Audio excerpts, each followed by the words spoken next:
appreciate you, and I so hope that you are doing well today.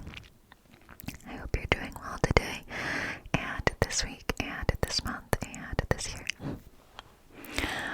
Now, I'm pretty excited about today's video, and you already know what it is because you clicked on it, but I have been getting so many requests for videos that are longer than an hour.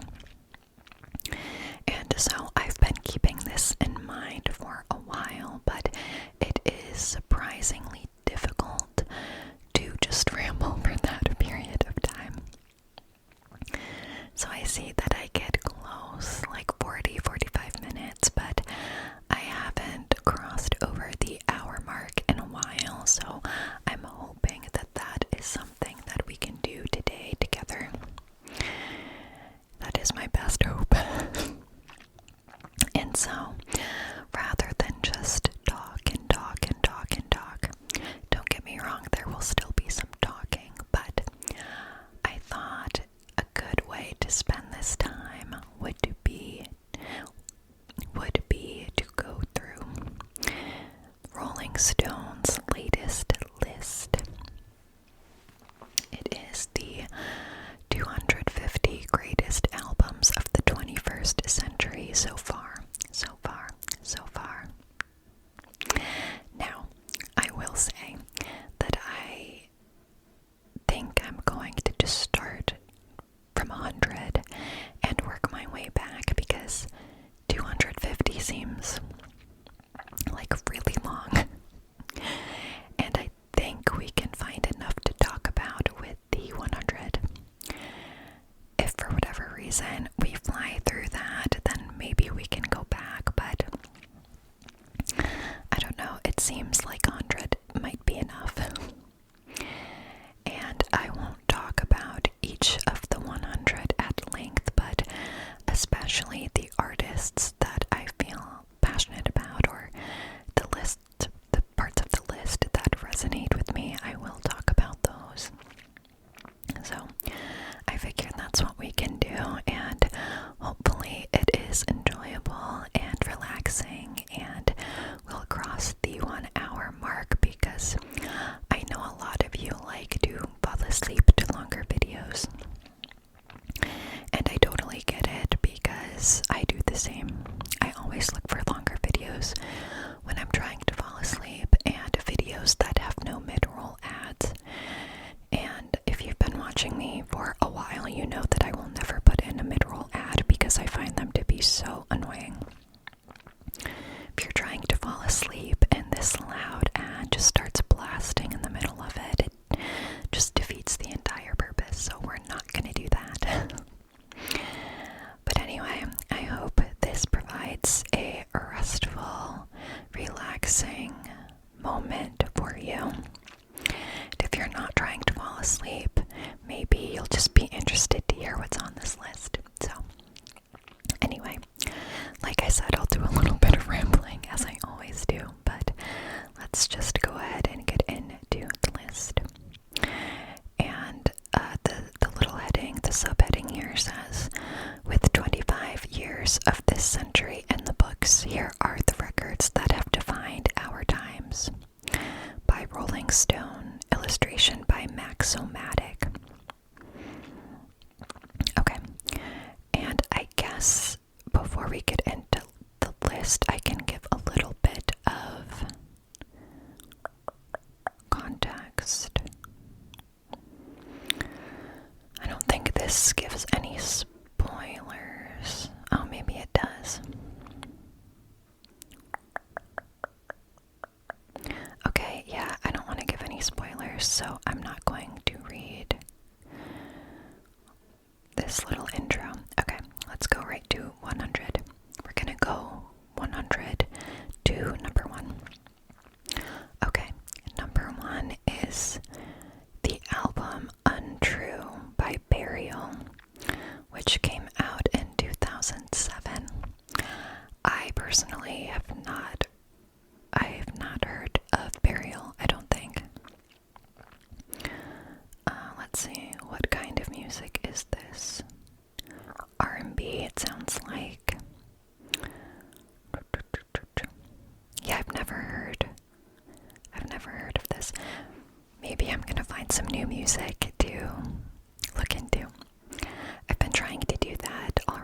this year, so. Okay. 99 is The Weeknd's House of Balloons, which came out in 2011. Okay. I listen to The Weeknd. Actually, I don't really. I really don't. I know who The Weeknd is. But I can't tell you the last time I listened to a song by The Weeknd. But this album cover, it looks familiar to me. It looks familiar to me. A few Diamond Blacks, 4 Grammy wins, and 24 billion streamed songs later, Able The Weeknd Test Phase debut mixtape remains the standout from the star's now extensive discography. Okay.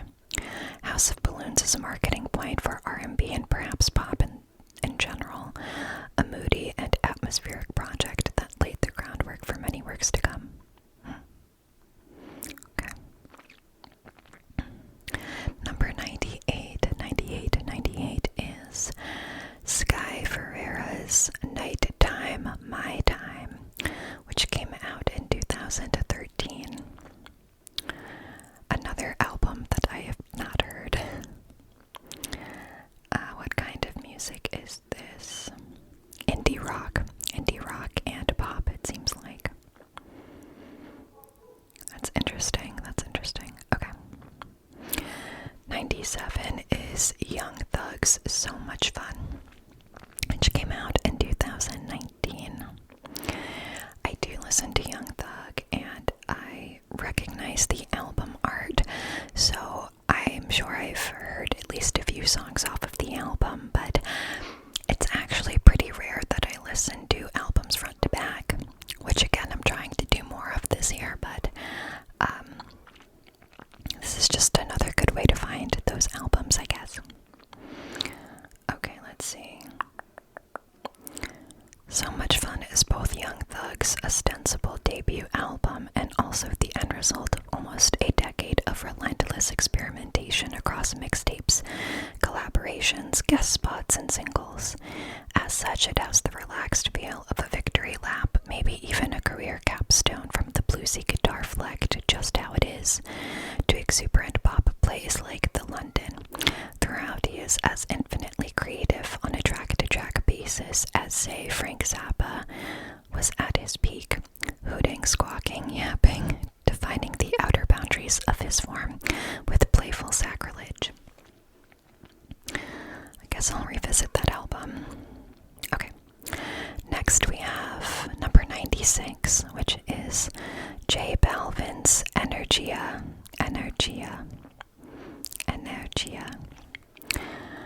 Let's see.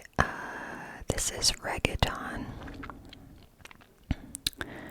The Colombian star helped popularize reggaeton outside of the Latin world with his sophomore album, which saw him experiment with Pharrell on Safari and create a reggaeton classic with Ginza. Across the album, Balvin finds his refined take on modern reggaeton with songs like Zico Extranandote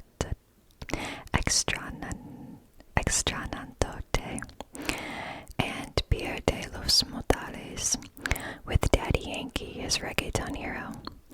In many ways, Energia inevitably set the scene for the success of Luis Fonsi and Daddy Yankee's Despacito the following year, and the eventual global rise of Bad Bunny and the rise of reggaeton overall. Interesting. Haven't listened to that either. I have a lot of work to do. Okay, number 95 is No Name's Telephone, which came out in 2016. And No Name appears to be a Chicago rapper. Let's see. Featuring collaborations with their Chicago contemporaries like Saba and Raven Lene. The 2016 project's intimacy and expansiveness reflects the city's vibrant artistic spirit, while wisdom-filled coming-of-age tunes set the then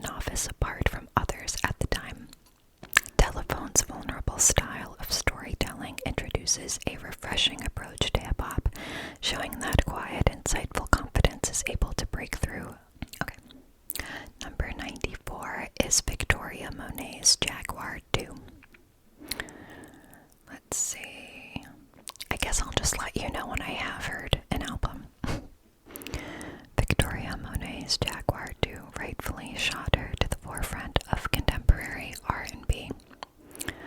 After many years building the repertoire of other pop stars as a songwriter, she made the perfect jungle gym for her elite showmanship by leaning into the regality of 1970s soul and her modern flair for memeability.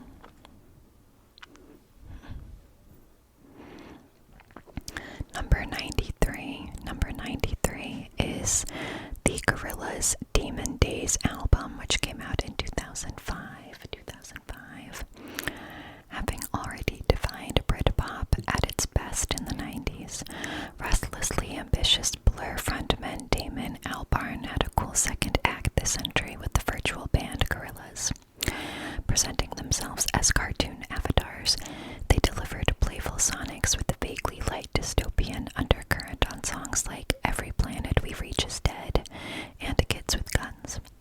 The dubby distracted mix of alt-pop and hip-hop they came up with, first on their self-titled 2001 album, and then on this Ace follow-up, made for surprise pop success too, thanks to the funky hit Feel Good Inc. I definitely know Feel Good Inc. I imagine I would know a few others off this album, but definitely worth a full visit. Definitely haven't listened to that front to back. Okay. Number 92 is Tyler the Creator's Call Me If You Get Lost, which came out in 2021. I love Tyler the Creator. I have listened to this album in full. Out of his entire discography, this one is not my favorite, but it's good. Like, I can see why it would be on this list. Though, again, I don't know. I like other albums more. I think I even like his newest album, Chromacopia, more than Call Me If You Get Lost, but let's see what it has to say about this. One thing about getting world famous as a teenager is that you've got plenty of time to mature as an artist, and yet, even after all Tyler's growth across Flower Boy and Igor, 2021's Call Me If You Get Lost was still unforeseeable. Like De La Soul, at their most wily and freewheeling, Tyler's palette seems both infinite and intimate. Mixtape wheezy drama ad-libs, keening romance, effortless European luxury, R&B slow jams, and anything else that fits his vision. The result is both unconscionably rich and light as air. As a vacation that doesn't end to a place where the ideas float in like wind from the ocean. He's also so good live, and I know that he's going to be headlining some festivals this year, so who knows, maybe some of us can see him again this year. Okay, number 91 is Alicia Keys' Songs in A Minor, which came out in 2001. I remember really liking this album when I was younger. I was like 5 in 2001, but I do remember this album because my mom listened to it and was a big fan of Alicia Keys. Okay, Alicia Keys' groundbreaking 2001 debut positioned her miles ahead for contemporaries, thanks to an expert blend of classical elegance and hip-hop swagger. The innovative 16-track effort found the NYC-bred singer, songwriter, and composer fusing R&B and neo-soul with unexpected samples, enabling her to reimagine the genre with a fresh, uncharted flair as the new millennium began. Wow, and she was only 20 years old at the time of the release. That's insane. Let's see, number 90 is Arcade Fire's Funeral, which came out in 2004. I love Arcade Fire. I have not listened to a full album at any point in time. The debut full-length from the Montreal rock collective Arcade Fire revels in its dualities as it grapples with big ideas of aging and mortality. I should listen to that. I struggle with those things.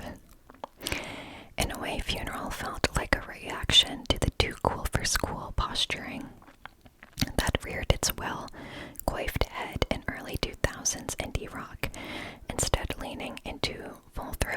emotionalism on the last gasping neighborhood, number 3, and the proudly imperfect Wake Up. My problem with Rolling Stone is that they sound so pretentious. Like, there are easier ways to describe music, but whatever. Okay, number 89 is Future's DS2, which came out in 2015. Following the creative triumph of his depressive golden era mixtape trilogy, Monster Beast Mode and 56 Nights, ever lugubrious, what is that word? Lugubrious sing-rap pioneer Future returned to widescreen mode. DS2 would elevate Metro Boomin's pop-savvy trap to the most popular sound in hip-hop writ large, its monstrous low end providing the throbbing Nightcrawler soundtrack to the Future's luxurious but bleak tales. Like, what am I reading? Explicit words in this next part, so I'm just skipping through that. Okay, there's a lot of explicit language, so we're gonna stop that there, but I haven't heard this album. Are you shocked to hear that? I haven't heard this album. Okay. Number 88 is Madonna's Music, which came out in 2000. I think it's safe to say we all know Madonna, right? I like some of her songs, but I don't think I've given her discography enough of a chance. Madonna heeded her primal instincts on music, heading back to the dance floor, rocking her new cowgirl hat. Music was the Queen's most relentlessly disco album since her debut, nearly 2 decades earlier. That's interesting. After all the cosmic spirituality and motherhood of Ray of Light, she decided she just needed to dance and sing, get up and do her thing. That's cool. So she hooked up with French wizard Mirwais for a body-rocking hour of glitch techno bangers, no ballads, no pop fluff, just fiercely emotional club jams like Don't Tell Me, I Deserve It, and the Britney Spears boosting What It Feels Like for a Girl. That's cool. That sounds good. Okay, number 87 is Chance the Rapper's Acid Rap, which came out in 2013. Love Chance the Rapper. Still have not heard the album. Juke joints, joy, free jazz, fizzy, vocoder, slithering alt-rap, throwback soul, acid rap lives up to its name. A shape-shifting confetti pop of sound, like a certain other Chicago kid with whom Chance would collaborate over the ensuing years. Okay, Kanye. Chance viewed hip-hop as an ever-expanding possibility space, tripping the light fantastic on sample-delic sound in bars that morphed into melodies and back. It's almost easy to forget that for a minute there in the mid-2010s it seemed like he might have been the best rapper alive, but throw on acid rap again and it hits you like a bucket of paint in the face. Word-drunk assonance, cipher-grade bars that slip into wormholes of emotion, a shout-along punchline about a rhombus. Okay, well, I will definitely add acid rap to the list because I do love Chance the Rapper. And I do have a list going. Maybe I will share that with you at the end of this video. And maybe you can also give me recommendations to add to my list for full-length albums that you think are really good. Also, I'm curious, we're only at number 86, but I'm wondering if you can guess who number 1 is, who the number 1 artist and album is. Think about it, think about it, think about it, and when we get to number 1, I want to know if you were close, or if you guessed it, or if you are shocked and in awe or disappointment, because it's also subjective, right? This is all just, I mean, I guess there are certain elements that can make a song objectively good, but I don't know, we all have different preferences. Okay. Number 86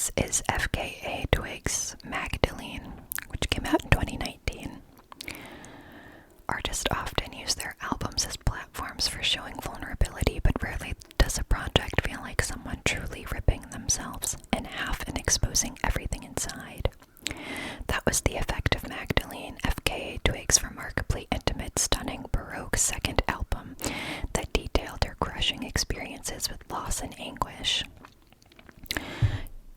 She paints a picture of heartache on the gorgeous cellophane, and even chronicles a terrifying surgery to remove 6 fibroids from her uterus on Home With You.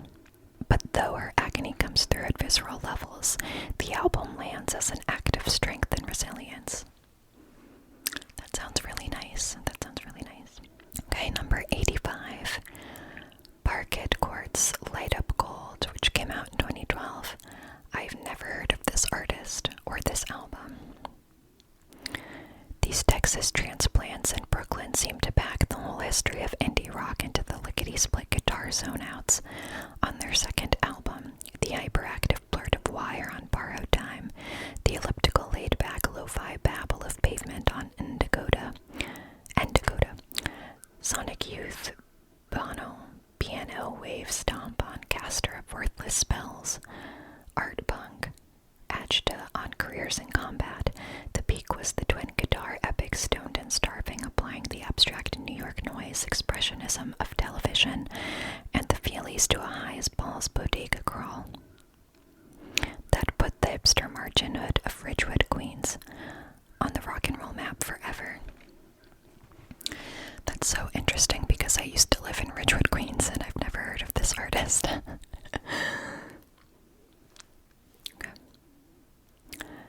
Oh, okay. Finally, we have an album that I've listened to in full that I love. Number 84. We've got Cardi B's Invasion of Privacy, which came out in 2018. This album is so good. Alright, let's see what Rolling Stone has to say about it. A world-conquering statement of bossitude, Cardi B stomped bloody Louboutin prints across hip-hop's boys' club, remaking much of the next decade in her larger-than-life image. Sexually frank, highly technical, riotously funny, and outspoken in both song and social media. A former star of both Instagram and reality TV, Cardi knew her art was inseparable from real life, and her 4 times platinum debut openly spilled about her past as a stripper, her heartbreaks, her desires, and living her best life. Or as she says in Get Up 10, real, B-I-T-C-H, only thing fake is the boobs. I hope it's okay that I just said that.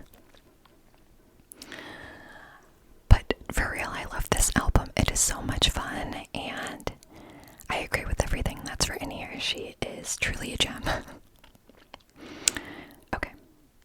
Number 83, we've got Kanye West's 808s and Heartbreak, which came out in 2008. I have heard this album. I agree that it's good. Kanye as a person is a different conversation. I don't know. But I agree that he makes and has made a lot of really good music. Released just as melodic rap was beginning to take over the industry, 808s and Heartbreak is known as Kanye West's auto-tune album. Its unique spark, however, comes from the thrill of hearing a too-famous musician bravely transform into something new and less self-assured. He may hardly be the first male rapper to strip himself emotionally naked, but no one had done so using such a large canvas of crushed electronic pop beats and melancholic strings, because I'm on my phone sometimes it like scrolls ahead for some reason, and that's why I pause every now and then. I have to scroll back up to find my spot. All centered on his outsized personality. T-Pain, the I'm Sprung singer who arguably kicked off the auto-tune craze and inspired Heartbreak, once complained that people dismissed him as a novelty act while praising West for making art. True, West undeniably appropriates other innovations while making a classic in the process. Okay, number 82. We've got Lady Gaga's Born This Way, 2011. Agree with that. I think this is a great album. My favorite Lady Gaga album is definitely Joanne. It's very different from her other works, but I do think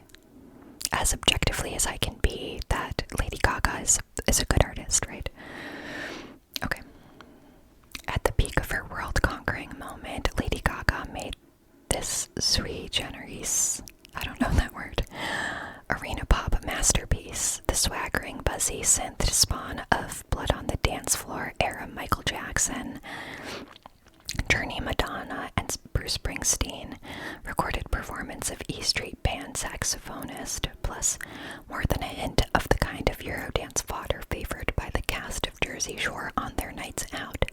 The title track is an eternal queer kid anthem. Judas and Bloody Mary are the Gaga-ist songs ever. You and I is still a surprising rock banger. Agree, I do love that song. The album's purest essence, though, is arguably contained in the fearless concoction that is Highway Unicorn, which feels like at least 4 different bombastic anthems stacked in an overcoat. Okay, number 81, we've got Bon Iver's For Emma Forever Ago, which came out in 2007. Realizing we are about a half an hour in and still on 81, so I don't think I'll read every description. I think if it calls out to me or seems like a crowd favorite. No shade to Bon Iver or the others that I haven't read the descriptions for, it's a lot. Okay, I do have to read this one. Number 80, we've got Britney Spears' Blackout, which came out in 2007. Everyone expected Blackout to be the end of the road for Britney Spears. I did not expect that. She was all over the tabloids in 2007 with one media scandal after another, while the single Gimme More got written off as a career-ending flop. Wow, wait, I loved that song. I loved Gimme More. That's crazy. Granted, I was in middle school when it came out, so maybe my musical palette was underdeveloped, but I really love that song. I still love that song. Yet, Blackout turned out to be not just her best and Britneyest moment, but one of the era's most influential pop albums with an aggressive robo-disco edge. Blackout is where America's sweetheart finally let out all her rage and fury from Freak Show to Get Naked. It all explodes in Piece of Me, where she snarls, "I'm Miss American Dream since I was 17, raging against the celebrity machine that created her, a thrillingly dangerous sound." I gotta go back to that album. It's a good one. Okay, number 79 is Jason Isbell's Southeastern, which came out in 2013. Never heard of him. I'm sure he's great, though. He's on the list. And if you're interested in checking out the list in full, like I said, it's 250 albums. You can just Google Rolling Stone, like top 250 albums. It'll be the first thing that pops up. Okay. Number 78 is Rosalia's Motomami, which came out in 2022. I have not heard of her either, but seems interesting. Number 77 is Adele's 25, which came out in 2015. That makes sense to me. Personally, I don't think I've ever listened to a ton of Adele, but I know she's very talented. In the 4 years between 21 and 25, Adele acquired the kind of wisdom and nostalgia expected of someone who has endured quite a few more decades of life. She became a mother, readjusted her relationship with fame, and acquainted herself with the thief of time. "I'm so mad I'm getting old, it makes me reckless," Adele sang on When We Were Young, with an aching edge of agony that returns on Fleetwood Mac-esque Riverdale. Adele leads larger-than-life performances with a voice too big to be contained from the moment Hello opens the record. She pushes her emotions to the brink and sends you free-falling over the edge with her. It's hard to hear that when she wrote an album at 25, she was talking about how she felt like she was old. Because I'm 30. But, relatable. Okay. Number 76 is Vampire Weekend's Modern Vampires of the City. It's actually already on my list to listen to the new Vampire Weekend album. And I know this is an insane classic, this particular album here. So it came out in 2013. I don't think I've listened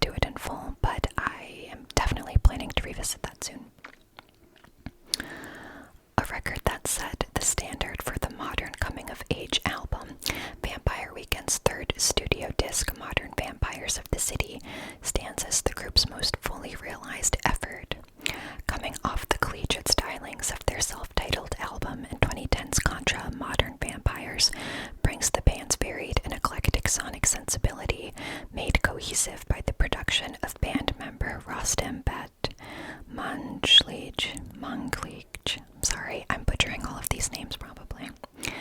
And shapes it into something profound. From the classic rock stylings of Diane Young to the slow-burning Hannah Hunt, the album takes Vampire Weekend's myriad talents and puts them to use in creating an enduring record about the haunting nature of the passage of time. Again, so relatable. Alright, I need a sip of my drink. My throat is getting dry.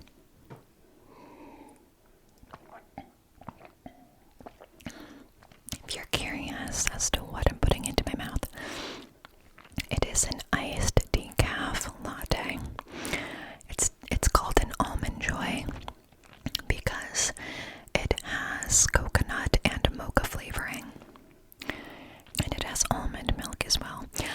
But lately, I have had to kick caffeine.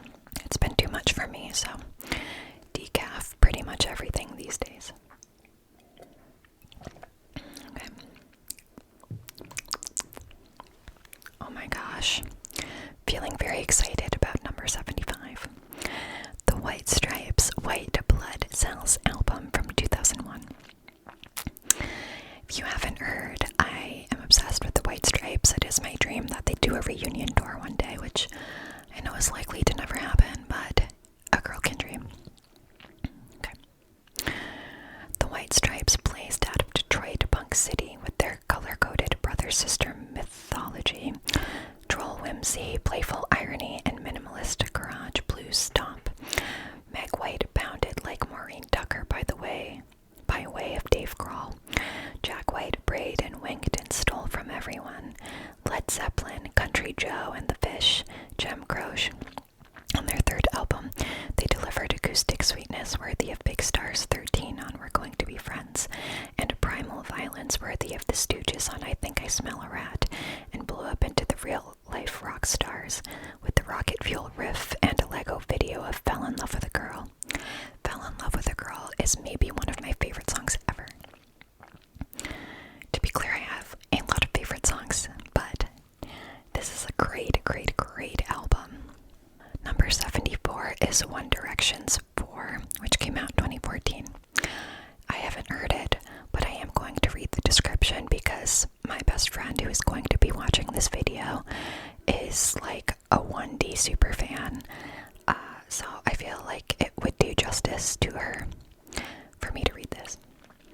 On their fourth album in as many years, One Direction crystallized their placement in the highest tier of pop's pantheon. It's a feat accomplished by the soft rock ballad Fireproof alone, but there was a perfected harmonic synergy among the group's 5 vocalists, an electric connection bolstered by thunderous stadium-ready pop rock. Stockholm Syndrome, Clouds, and No Control take off at 300 miles per hour, an edge of blazing seduction in each performance. 4 is built on an astonishing victory lap of impassioned ballads, from 18 and Night Changes to Fool's Gold and Spaces. They're all rooted in the kind of love and heartache that only exists in romance films and One Direction songs. So there you go. Number 73 is Nicki Minaj's Pink Friday, which came out in 2010. I don't think I've heard this album, but I've definitely heard lots of Nicki Minaj songs, particularly in high school and maybe early college. Oh yeah, Right Through Me, I know that song. Roman's Revenge. Oh, Did It On 'Em. Okay, I think I probably know most of this album. It's pretty good if I remember correctly. When Nicki Minaj's highly anticipated debut was released near the end of 2010, it shifts between flashy hashtag flows like Roman's Revenge and soft synthwave romances such as Right Through Me, jarred and divided hip-hop heads. Nearly 15 years later, and with Minaj's reputation as one of the most important rappers of her era secure, Pink Friday is easier to comprehend. She introduces a new paradigm where women are unafraid to fully express themselves. Love that. emotional pop hooks on Moment for Life or lyrically ripping apart unnamed rivals on Did It On 'Em. Yeah, so I need to revisit this album as well. Okay, number 72, Taylor Swift's 1989, which came out in 2014. Centuries from now, when you look up the word rebirth in the dictionary, there will be a Polaroid of a woman cut off at the eyes, wearing red lipstick and a seagull sweater. Taylor Swift's fifth album, 1989, was the moment she started over. She completely abandoned country and made her first genuine pop album, enlisting her new bud, Jack Antonoff, among other producers, and her new playground, New York City, to create shiny synth magic. Tracks like Blank Space, Style, and Shake It Off became Swift classics, and when she revisited them 9 years later on 1989, Taylor's version, they remained timeless. Number 71. PJ Harvey's Stories from the Sea, which came out in 2000. Haven't heard of them, but sounds interesting. Number 70 is Interpol's Turn on the Bright Lights, which came out in 2002. I've heard a few Interpol songs, but I don't think many. Number 69 is Phoebe Bridgers' Punisher, which came out in 2020. I haven't heard it. I don't think I know any Phoebe Bridgers songs, but I know this record lives in my home because my roommate bought it and I've seen it. Number 68 is Green Day's American Idiot, which came out in 2004. I'm willing to bet I've heard all of the songs off of that record. Nobody was ready for American Idiot when the rock opera about life and George W. Bush's America dropped in the fall of 2004. Prior to the release, Green Day were seen by many as 90s pop-punk burnouts, a decade past their dookie peak. But American Idiot, which takes aim at the military-industrial complex, corporate-grade, suburban malice, and even reality TV, connected with a new generation of teenagers and turned Green Day into a stadium rock band rivaled only by the likes of U2. It sold 23 million records worldwide, was turned into a Broadway play, and earned Green Day a Best Rock Album Grammy, and proved that reports of rock's death in the age of Napster were grossly exaggerated. Number 67 is Harry Styles' Harry's House, which came out in 2022. I know this record also lives in my home because of my roommate. Styles' soft rock debut and its theatrical follow-up, Fine Line, were just stepping stones toward his breakthrough, Harry's House. It's a record that indulges an adoration for music that revels in its weird idiosyncrasies. Daydreaming references the funk and R&B of the Brothers Johnson, while music for a sushi restaurant carries the eccentricity of Japanese city pop. Styles paints a portrait of domesticity with a similar embrace on cuts like Matilda and Keep Driving, or even the more curious Cinema.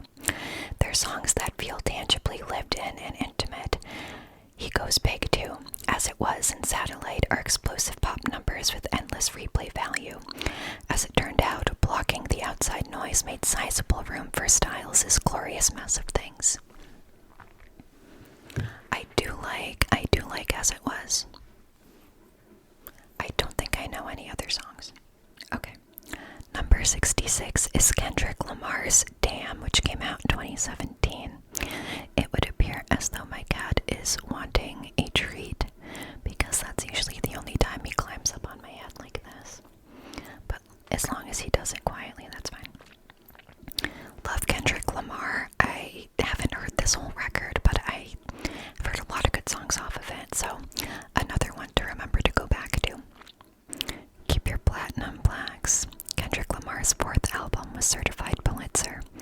Comparatively uncomplicated compared to Compton Opera, Good Kid, Mad City, or the band genre existential history lesson To Pimp a Butterfly, Damn is nonetheless Lamar's best-selling album, a tornado of his most technical rapping, his most trap-centric beats, and his most personal musings on life as a rap superstar. Fox News talking point, tirelessly driven artist, family man, insecure human, and terrified voice of a generation. It's all in his DNA, and Lamar, self-describing as an antisocial extrovert, is not afraid to gaze into the microscope. Number 65, Bjork's Vespertine, which came out in 2001.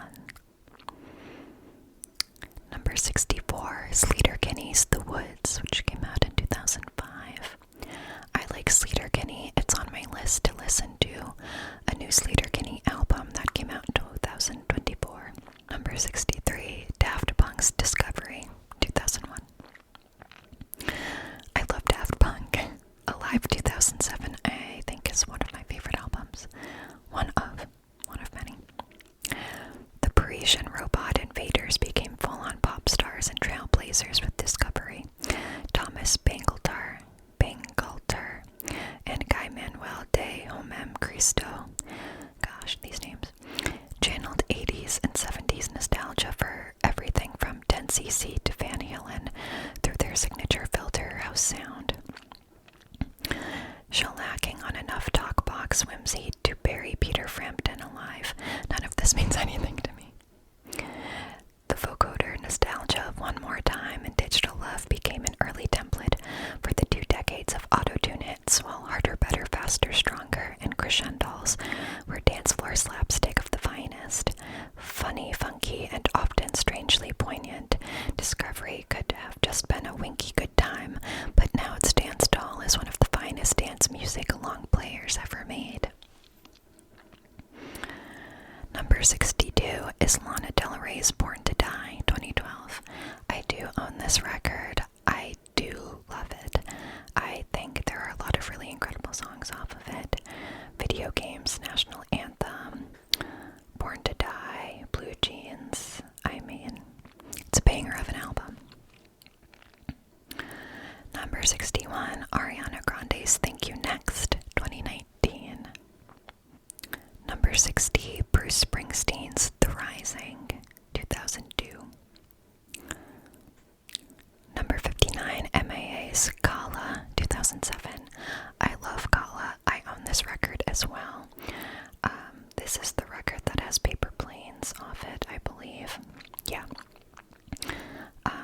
But there are a lot of other really good songs off of it. It's just really fun from start to finish. 58, Jay Dilla's Donuts, 2006. I've never heard of Jay Dilla. Number 57, Arctic Monkeys AM, 2013. That's an incredible album that I do also own.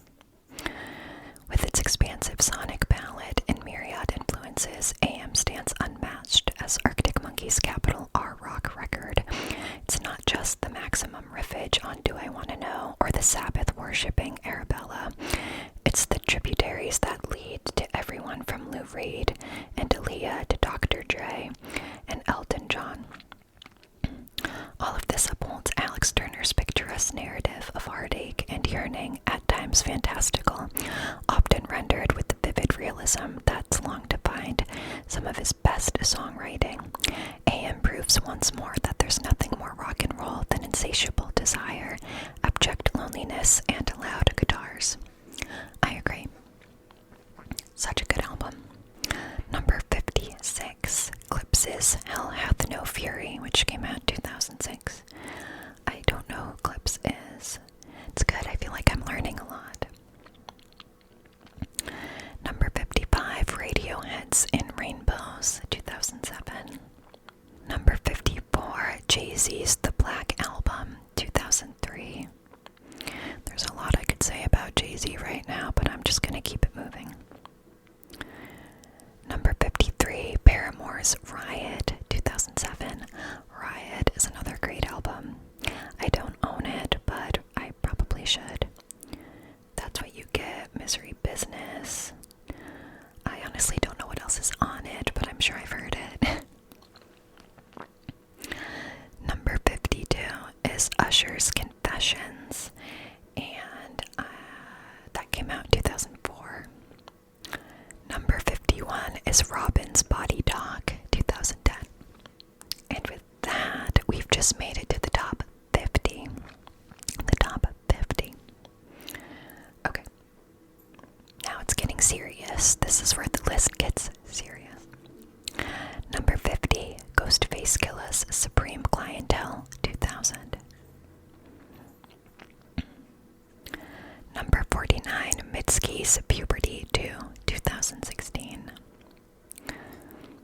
Number 48, Miranda Lambert's Platinum, 2014.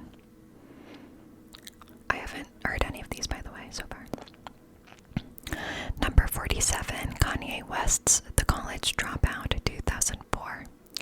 I don't know if I've heard this album in full. I've definitely heard at least some of the tracks off of it. Number 46, LCD Sound System's Sound of Silver, 2007. Number 45, Daddy Yankee's Barrio Fino, 2004. Is Gasolina off this album? It is. Great song. Number 44, Eminem's The Marshall Mathers LP, 2000. Hard agree, hard agree. I know people have a vast array of opinions about Eminem, but this is a really good album. After the success of his 1999 debut, the Slim Shady LP, One Man White Riot Eminem returned as the all-conquering, highly technical, bleached blonde enemy of Liz Cheney, Will Smith, boy bands, insane clowns, and his own mother. However, the man behind the media circus also has a cinematic level of emotional richness, whether embodying a crazed fan's descent into madness with Stan, venting about his turn on the fame carousel, The Way I Am, or indulging in a deranged horrorcore fantasy about his wife, Kim. Love him or hate him, he's a master of capturing unchecked rage with gold medal levels of athletic assonance. Whatever happened to catching a good old-fashioned passionate something I can't say, and getting your shoes, coat, and your hat taken. Good album. Number 43, Sturgill Simpson's Meta-Modern Sounds in Country Music, 2014. Number 42, The Killer's Hot Fuss, 2004. Good album. Number 41, Chapel Roan's The Rise and Fall of a Midwest Princess, 2023. Hard agree, great album. Saw her live at Osheaga this past summer, and she was so much fun. Chapel Roan's debut album was a blessing. The singer had been dropped from her first label contract in 2020 and left to figure things out herself as a solo artist for a few years. Written mostly with producer-songwriter Daniel Nigro, Roan's first full-length project is a fun and raw collection about breakups, makeups, first dates, failure, and of course, the Midwest. Roan's talents know no bounds. She's a campy cheerleader on one song, Hot to Go, and a Billy Joel-esque piano woman on another, Coffee. The album's real potential would be fulfilled in the year following its release, as old singles like 2020's Pink Pony Club finally get the mass attention they deserved, and so would Roan herself. Number 40, Casey Musgrave's Golden Hour, 2018. Number 39, Olivia Rodrigo's Sour, 2021. We own this record as well. Number 38, Frank Ocean's Channel Orange, 2012. I don't know why, I just struggled there. Number 37 is Beyonce's Renaissance, 2022. I still have not listened to this album, which is crazy. I heard a few samples here and there. I wasn't super obsessed with it, but maybe that's just because I didn't give it a chance. I don't know. Number 36, Taylor Swift's Red, 2012. Number 35, Charlie XCX's Brad, 2024. This was certainly the album of my summer, I can tell you that much. Brad is Charlie XCX's pièce de résistance, catapulting her to A-list stardom after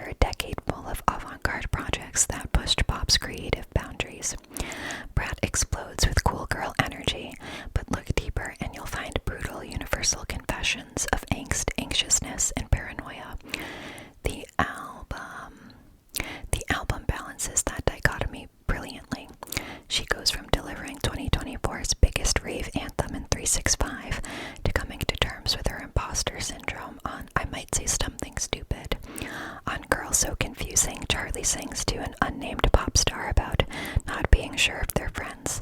Lorde responded with a viral and epic remix, remarking that the two linking up would mean the internet will go crazy. She got that right. It's a really fun album. It was totally hip rat summer for me. Number 34, Bad Bunny's YHLQMDLG 2020. I'm sure that stands for something, but I couldn't tell you what. Number 33, Kendrick Lamar's To Pimp a Butterfly 2015. Another record I need to listen to in full. Number 32, Mad Villain, Mad Villainy 2004. Number 31, Billie Eilish's When We All Fall Asleep, Where Do We Go 2019. Number 30, Wilco's Yankee Hotel Foxtrot 2002. Number 29, SZA's Control 2017. I've heard good things about this album, but I don't think I could tell you one song by her. Number 28, Lil Wayne's The Carter 3 2008. I loved Lil Wayne in middle school. I listened to all of his records. I definitely have heard this one from front to back. What is on it? I don't remember now. Oh, Lollipop, Mrs. Officer. It's been so long since I've heard it, but just looking at the album cover, I was like, oh yeah, I listen to this all the time. I have not heard a Lil Wayne song in a really long time, though. Oh my gosh, number 27. Yes, Fever to Tell, 2003. Super big, super fan. Me, this girl. And I love all of Carano's records, but I agree that this is an excellent one. Of course, I have to read about it. The Yeahs were a New York punk rock dream come true. 3 kids bashing out their own style of sex-crazed garage kids. They crashed into the doldrums of the early 2000s rock scene, turning it into a wild party. Lead singer Carano prowled the stage in ripped fishnets and smeared lipstick. A fearsome demon girl child with a feral yowl. The YYYs became a worldwide sensation with their debut Fever to Tell. With the savage strut of Y Control and Black Tongue, their pained love ballad Maps has become a timeless classic, with Karen pleading, "Wait, they don't love you like I love you," over Nick Zinner's mutant guitar and Brian Chase's thundering drums. Really good album. Next up, number 26, we've got Amy Winehouse's Back to Black, which came out in 2006. Such a good album. So sad she was gone too soon. Number 25, we've got Lorde's Melodrama, which came out in 2017. Have not listened to that in full, but I did see her live many years ago when she was performing with Run the Jewels. I think Run the Jewels was the opener. Anyway, she played a lot of songs off that album, and I think they're great. Number 24, we have David Bowie's Black Star, 2016. I feel like that's one I should know, but I know David Bowie, obviously, but I feel like I should have already heard that album, and I haven't, so that's my bad. Okay, number 23 is Drake's Take Care album that came out in 2011. Now, let me just be honest. If we're talking modern day, like Drake versus Kendrick Lamar, it's Kendrick, but I love the Take Care album. And I think maybe it's because of the time that it came out, like where I was at in my life. I was in high school, and I remember driving around in my Altima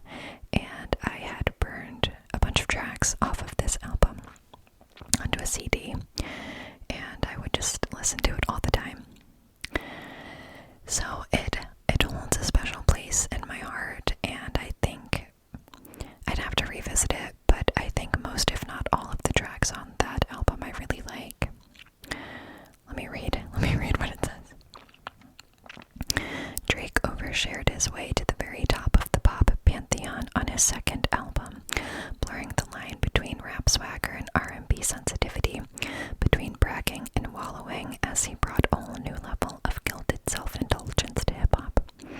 Drizzy crews up with fellow Toronto sad boy The Weeknd and links up with Rihanna for the hauntingly sweet title track, and leaves a heartbroken drunk dial for the ages with Marvin's Room. The album's luxe, cavernous sound, and Drake's ability to compact many moods, such as arrogance, sadness, tenderness, and self-pity, into one oceanic mass of emotional mush, put him in his own unique lane. As the 2010s progressed, it turned into a superhighway. I do want to revisit that album for sure. Number 22 is Rosalia's El Mal Querer.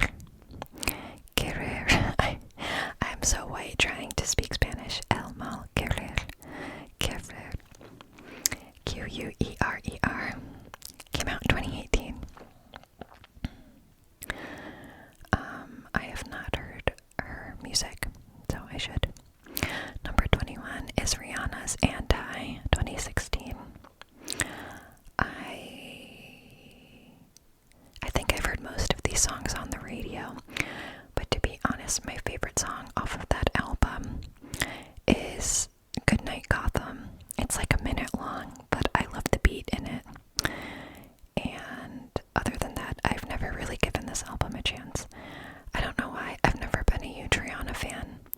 She's great, objectively, but I don't know. I just haven't spent the time. Number 20, we've got another Lady Gaga album. This time, The Fame Monster of 2009. And again, you already know my favorite Lady Gaga album, but this one does have Telephone. It has Alejandro. Those are pretty iconic. Number 19 is Bob Dylan's Love and Theft. That came out 2001. Now, just a little side note. I did just see A Complete Unknown, which is the new Bob Dylan biopic featuring Timothée Chalamet, and I loved it. I love a biopic, I love a documentary, I love anything where I can learn about somebody else. And to be honest, I have never really listened to Bob Dylan. All of the songs that were performed in that film, which Timothée Chalamet performed live, by the way, they were new to me. And it's sort of surprising to me that I've not given that music a chance or known to give it a chance, because I had no idea that his music was so, protesty, and that he was an activist in many ways, and I thought that was really interesting. So I did a little dig into his discography, and I've been learning more about him just because, you see a movie like that, it sparks interest, you want to learn more. And it definitely gave me a new appreciation for folk music, which is not a genre I listen to a ton, especially not the sort of traditional folk music. So I would totally give this an opportunity. I would listen to it. At this point, I haven't, but as of this past week, I have been learning a lot more about Bob Dylan. So let's see what they say about this. Bob Dylan has been a man of many surprises, but he really shocked everyone with Love and Theft, the ragged masterpiece he dropped on September 11, 2001. That's yikes. At 60, Dylan growled in the voice of a grizzled drifter who visited every nook and cranny in America and gotten chased out of them all, but he'd never sounded so ominous or so steeped in the folk ways of American song, with Delta blues, ragtime, country, rockabilly, and corny vaudeville jokes. Dylan made it all sound as if this time there really was no direction home. Snarling, "These memories I got, they can strangle a man." It's one of his greatest, from the doomed romance Mississippi to the restless farewell Sugar Baby. Interesting. Number 18 is Missy Elliott's Under Construction of 2002. I loved Missy Elliott as a kid. But yeah, I don't think I've listened to any of her full albums. Number 17 is Adele's 21, which came out in 2011. And we already heard a little bit about Adele, her 21 versus her 25 album. That makes sense, though, that this is on here.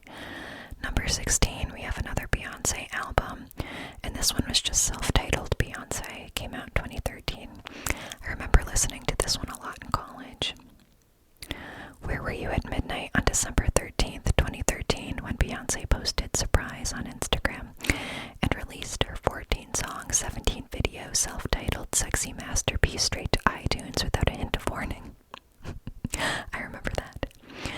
The album featured a more avant-garde musical approach and a who's who of contributors, including husband Jay-Z, Timbaland, Sia Pharrell, Justin Timberlake, the Nigerian author Chimamanda Ngozi Adichie, all of whom who have in common the ability to keep a very big secret.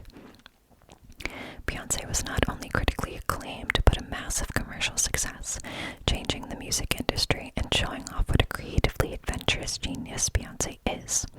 It is, in a word, flawless.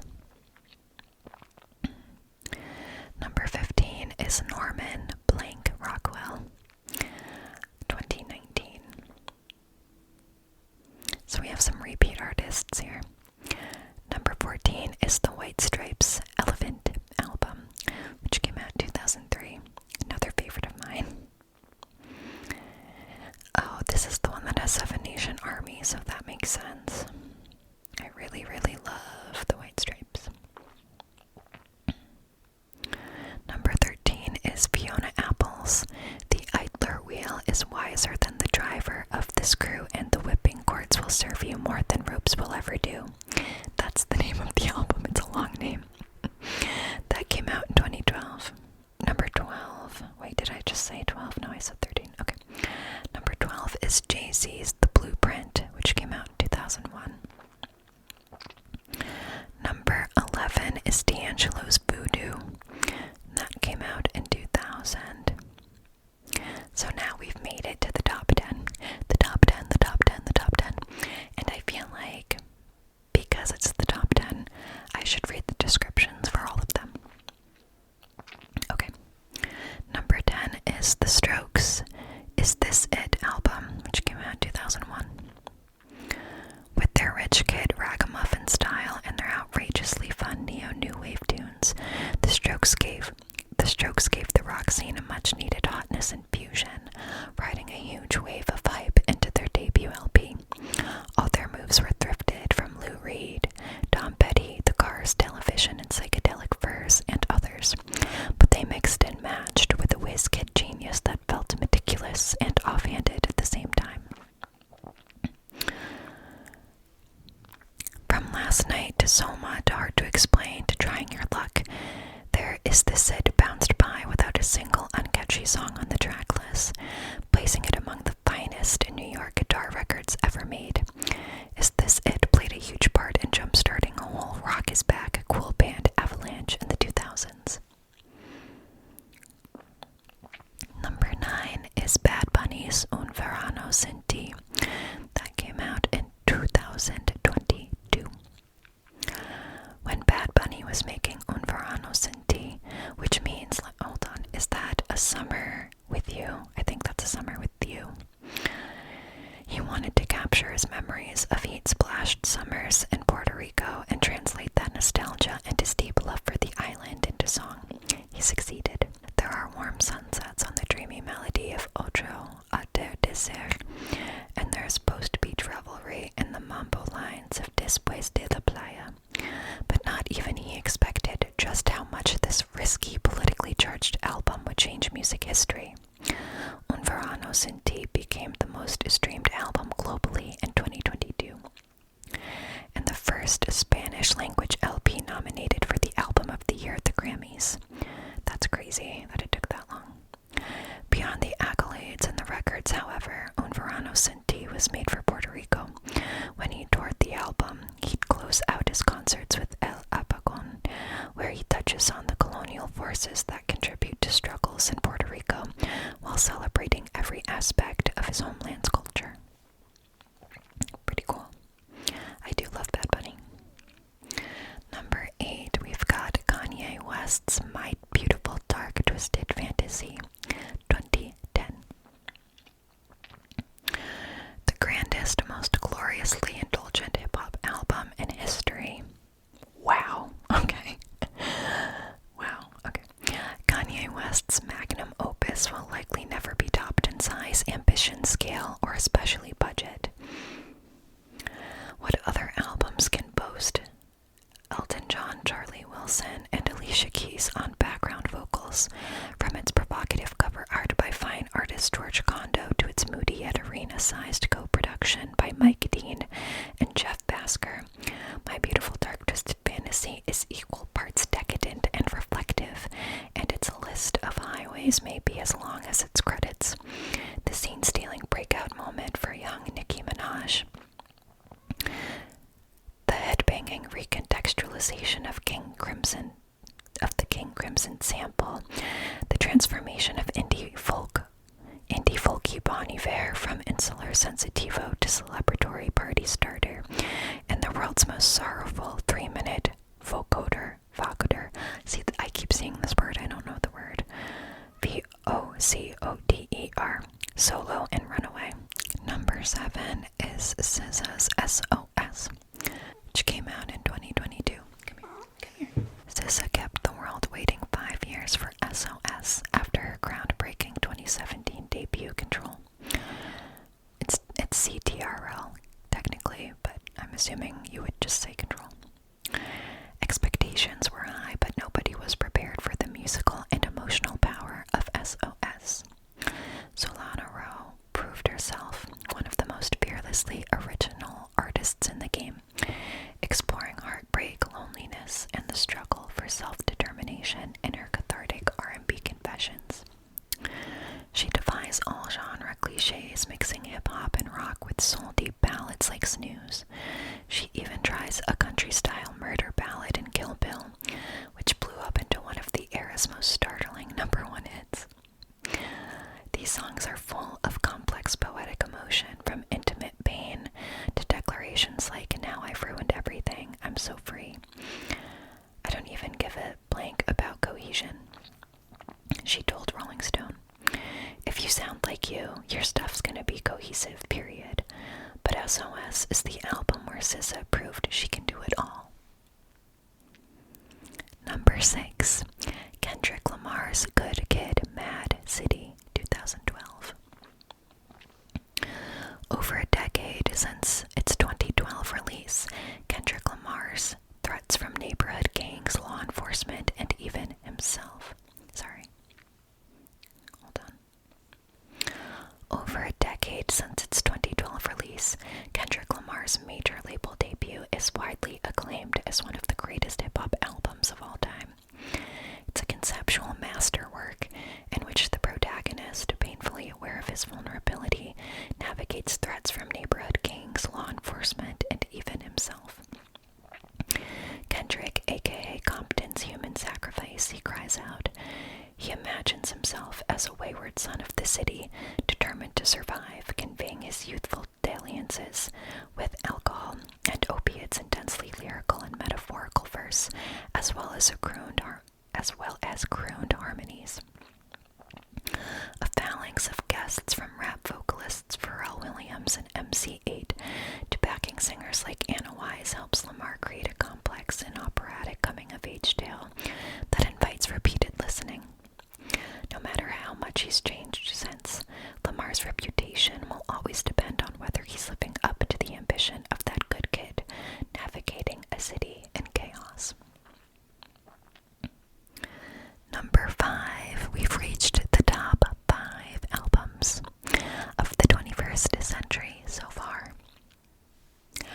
Number 5 is Taylor Swift's Folklore of 2020. All I do is try. Taylor Swift sings on the unexpectedly mazzy Star-like Mirror Ball. All I do is try. Taylor Swift sings on the unexpectedly mazzy Star-like Mirror Ball, one of the many high points of her very best album. But Folklore sounds anything but effortful, the work of an artist who's not aiming to please anyone but herself.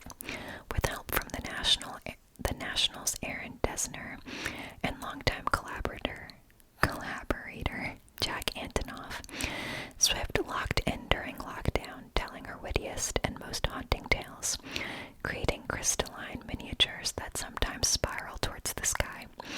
And all the album points the way to the next segment of an already long career, as she leans into the sultry lower end of her singing voice and steps away from autobiography into pure fiction. Particularly in the interlaced high school confidential narrative of Cardigan, August, with its sublime Meet Me Behind the Mall chorus, and Betty. The Bon Iver collaboration Exile was by far her best duet, while the exquisitely melancholic The One is an album opener for the ages. Number 4, Outcast, Stankonia, 2000. I loved seeing Outkast perform live. Definitely one of the best shows I've ever seen in my life. Outkast spent the 90s shattering their own creative records, each album deeper and more daring than the last. As the clock turned to the new millennium, they pulled off their most stunning act of liberation with Stankonia, the wildest, most out-there hip-hop blockbuster ever made. P.O.P., hot wires, drum and bass, gospel, and a Jimi Hendrix-style guitar solo. Miss Jackson is an instant classic soul with an eye on forever.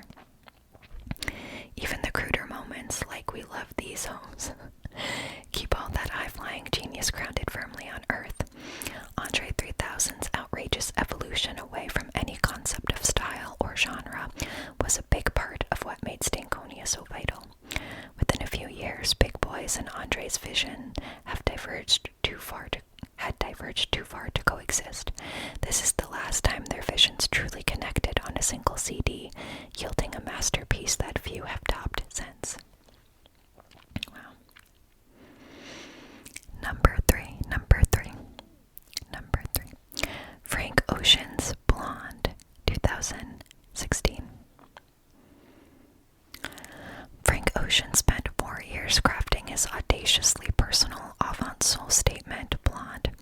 After his stellar debut, Channel Orange, he owed Def Jam one more album, so he fulfilled his contract with the visual project Endless, but then dropped Blonde as a surprise just a few hours later. It's more than a radically experimental follow-up. It's a glimpse into his soul. Ocean broods over pained memories and futuristic R&B trips like Ivy and Nikes. Blonde has a slow-burning electro pulse, full of dreamlike guitar, tapping into the psychedelic spirit of Marvin Gaye and Brian Wilson. He samples some of his heroes, Stevie Wonder, Elliott Smith, the Beatles, while collaborating with others like Andre 3000 and Beyonce, who sings on Pink and White. Boys do cry, Ocean said at the time, but I don't think I shed a tear for a good chunk of my teenage years. Blonde summons all that lost emotion, an introspective artist mourning the past, yet finding himself in the music. I feel like I definitely need to listen to that one. Okay. Number two. Radiohead's Kid A, 2000. When Kid A dropped in October 2000, Bill Clinton was president. The Twin Towers were standing.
titled fifth album in 2013, each Beyoncé volume has leveled up in some way.